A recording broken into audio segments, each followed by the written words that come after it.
Hi! So whenever I first graduated school, I was so excited to make the world my oyster. So I birthed myself prematurely, just like I did the first time. And I was excited for it all. I was like, what horrors await me? I'm ready. And I had so much work ethic, so much drive. And then I had nothing but just a lot of sleep. Also, I love these veggie sticks.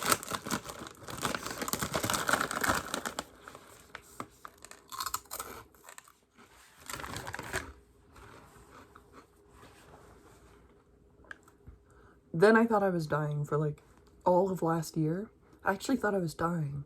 Not just because like I sleep all the time, but genuinely, whenever you get on a rhythm for like a whole season, I mean, I did kind of think I was dying. Damn, I just really hurt myself. But I did kind of think I was dying. I know that's really dramatic. I know that now I'm not dying, so now I'm just like, damn it, fuck, I missed dinner again. Oh, fuck, and it's 1 a.m.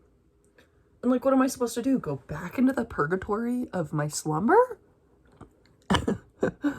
No, I choose the purgatory of my life.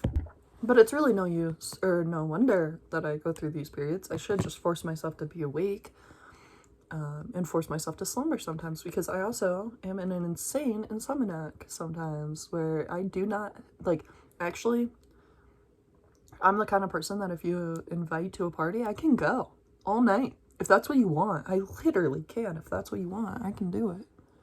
No one does want that, though. Everybody wants to go to bed, and I don't want to. Isn't that crazy? Because I literally sleep all the time. What do you mean you don't want to? Anyways, I read Romeo and Juliet, and I'm curious why we call it such a tragedy. I mean, I know why, but if anything, it is more of a comedy. Something I really appreciate about Shakespeare is he was ahead of his time, or the human experience just never changes because just how silly we are. Kill that person for killing this person. Oh, I don't care. Just pin the blame on somebody so we can just move on already. I had this dilemma going for a couple of months where I was like, I could do anything. So what do I want to do? Because I know that all I need to do is set an intention and then work hard. So what intention do I have? And I know there's plenty of work to be done. I know there's so much to do, but none of it really seemed like the right thing. And I felt like I was in some sort of midlife crisis. I don't know who I was the last time I made a YouTube video. But I think I was in that midlife crisis, definitely then. But I finally have one little ball, and I'm rolling it in the snow, and it's gonna be big. It's gonna be huge. I had this Uber driver at like 1 a.m. yesterday. It's crazy, 24 hours ago. Maybe that's why I'm thinking about it. And he drove me all the way from one side of the map all the way to the next. So it was a little bit pricey, and it was a long drive. And I was a little bit drunk. So it was perfect. And it was the first time in a while that I genuinely just naturally laughed. Oh my gosh, thank goodness. I know it sounds silly, but I ruined my own night, which I'm good at. And I got in the car, and he said, oh, how are you? And I said, I ruined my own night. And I die of laughter. And he dies of laughter. But it's like sweet, and it's nice. And I say, we all do that sometimes, I guess, right? Probably should stay away from any alcohol. I wonder if he smelt my throw up that I also brought with me in the bag. I brought a trash bag because I didn't want to leave my throw up at the place. I don't think he smelled it. I didn't, but I don't know. Really nice guy. It was really fun. I remember a few times thinking, oh, he has those like serial killer glasses. Like, this guy could literally kill me tonight. So much for not getting in the cars with strangers, right? No, like, I had to write fucking 500 times. This is why I probably don't take authority that seriously. My whole life has always been about punishment and look at what you've done and don't you understand? Your actions have consequences. But in reality, it doesn't matter because 50 years from the future, they're just gonna say, no, get into a stranger's car if the app says it's okay.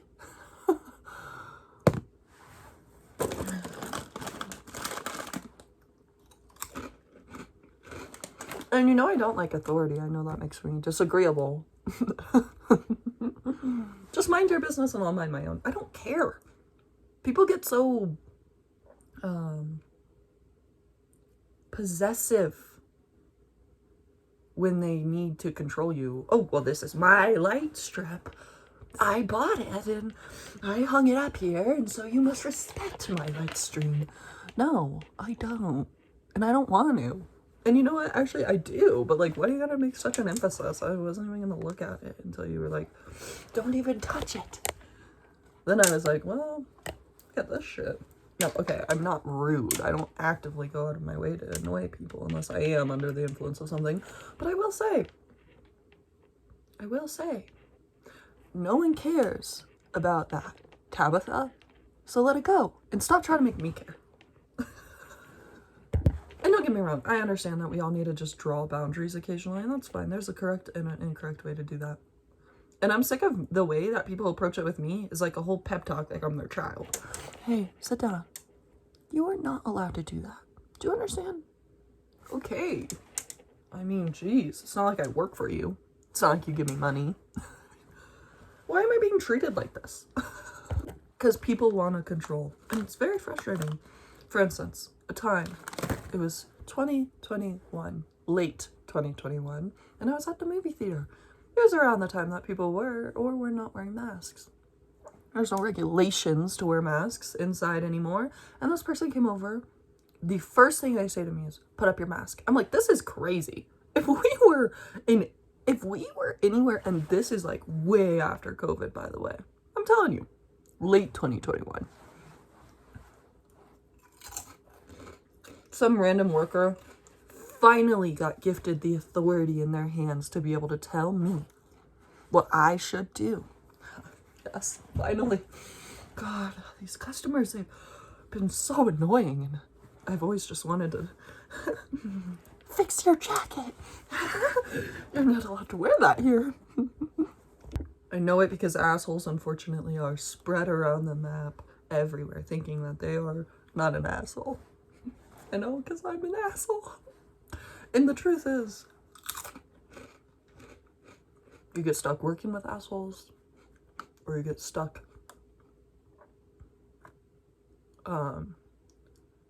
working with assholes still. It's just different that time.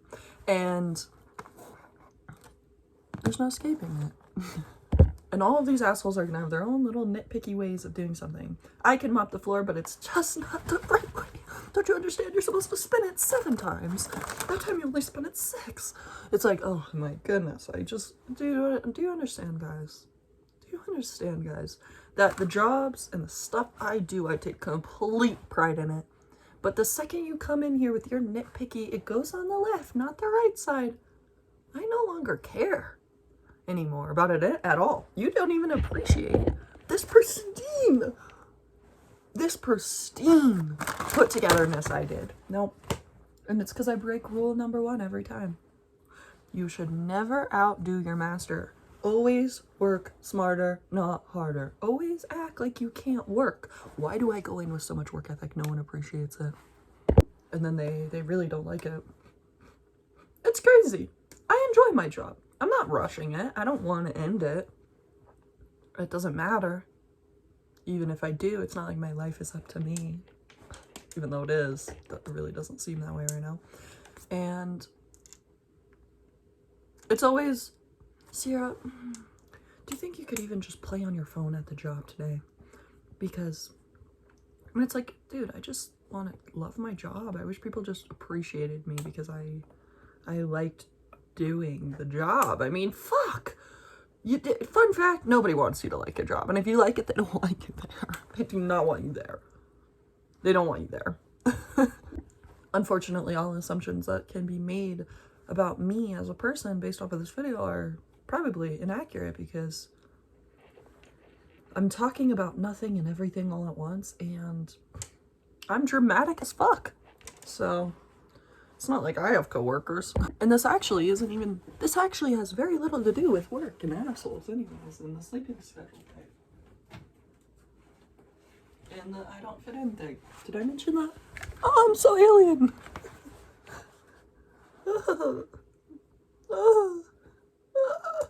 Anyways, I've been facing fears still.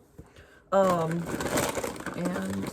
as you know, a really fun thing I've been doing unintentionally is basically 101 days of rejection. It's so much fun. I've unintentionally stumbled myself into every path of heartbreak, and I'm taking the opportunity to completely degrade my self-worth and go, oh, it never was that I wasn't pretty enough or not smart enough. I just stumbled into a unavailable situation yet again. Great. This is a lovely pattern I have. I am so done doing this. My goodness. Because there's a part of me that really wants to love again. And there's a part of me that's really terrified. No, most people. Hi guys, welcome to my YouTube video. Today I'm going to be showing you how to use this lipstick. This is a lip stain. I got her off of Amazon. It's actually hard to find a good lip stain these days.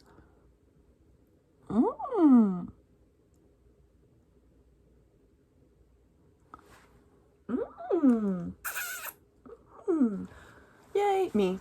So anyways, guys, yeah, I'm a failure. No, I'm just kidding. Everyone makes videos like this, and I actually feel really childish for that whole skate moment. Like, if real life had backspace moments. I've been undergoing this weird thing where I've been randomly really grieving too. I got over it. There was no hormonal influence. It was literally terrible though. I just had these breakdowns throughout every day at the most inconvenient times where I just want to sob. And I would get these thoughts of just complete isolation and almost like a grief of my life though this far. Which I don't like to admit, because I love my life. And after I got done crying about it a good 80 million times for a couple of days straight, and then I got rejected a whole bunch, like in a row. It was crazy. It was like all this like terrible feelings of rejection then had to seek me. It was like, all right, she feels shitty. Now let's give her proof. Real proof. Wait, what is it? True evidence. But anyways, so then now I'm okay now. But I had to, you know, like try to connect with people and then feel really invisible first. And then now I have these quiet moments where I'm like, wow, I know it wasn't love. I know that didn't become the experience I wanted. And I'm not just talking about romantic experiences with people, but that too. But I'm not just talking about that. So try to apply this in locations as well, like places I've gone to, or you know what I mean? Because I've put so much hope into things in the past. And ultimately, I am nothing but forgotten. You know, completely forgotten. I run into an old teacher at the store and they go, I say my name. Wow. Every time. It could be 10 years, it could be 2. They'll never remember me. And I guess that might be good, right? Same thing with friends. Same thing with friends. I put so much love and effort into friends. But it didn't matter. You know? Same thing with family. I used to work so hard to keep my dad happy, and he's not even here. But I'm kind of serious. I have so many relationships in my life that ultimately just feel one-sided. I question sometimes my own sanity. Have I gaslit myself? Did I not really know those people? Did that not really mean anything to them and only me? Maybe so. So now what? Now what? Who cares, right? Like, I mean, that happens. The first empire fell. Let's try again, right? New cast. Next. All right, what's your name? Okay, what role are you going to play? Okay. No, I just can't though. This director is saying cut to the whole film. Anyway, something that recently made me excited about is this person randomly found my poetry, not because I shoved it in their face, not because I said, read this, please read this, but because they wanted to. And they wrote me something that said, I just can't stop reading your poetry. Now listen, guys, I am not really a good poet. And I made a video on YouTube where I read out something and somebody wrote, that's not poetry. And it always stuck with me because it's like what I tell myself low-key. I'm like, yeah, this is not poetry. I don't know what this is, but I like doing it because it's like I can make things that sound like music in a free verse type of way. I really enjoy. When I was in school, I thought writing was boring because I was always taught that it has to go green, yellow, yellow, red, or claim, state, or claim, evidence, state, whatever. I fucked it up. But, and I was always kind of a decent person at those. I found that easy to get down, obviously. But I didn't find it fun until I heard that poetry had no rules. But then anytime I write anything, people want to talk about how it doesn't rhyme. It doesn't have a stanza. Like, well, it does, but it doesn't have like a certain type. Like A, B, B, you know? So no, okay, I'm not really a poet, but I do something of the sort. I like to think of myself actually as a poet, but I don't think I write poetry, really. But somebody found it and they loved reading it, and that was really nice of them, and it encouraged me to reread some poetry books I have, and I reread some Sylvia Plath. She has a poetry book called Ariel, and I reread it. And I've discovered a few things about rereading books. First of all, it flew over my head the first time, even though it didn't. I totally understood the plot and the characters, but somehow I completely missed this. Whatever that is, it's different, because I also just reread Great Gatsby. Great Gatsby is one of my favorite books. And the first time I read it, or not the first time, but last year whenever I read it, I thought I was so much like Gatsby. But this time whenever I read it, I didn't have a single thought that was like, oh, me and Gatsby are so alike. I just was like, oh wow, he's going through grief. And I completely missed that the first time. Well, maybe not completely missed it. And I was so fixated on his funeral the last time. I was like, no one came. Typical. Typical. Nick came and his dad came. Anyways, whenever I was reading back that poetry by Sylvia Plath, I discovered something kind of peculiar. I really don't think her husband, I really question about their relationship. I know he cheated on her.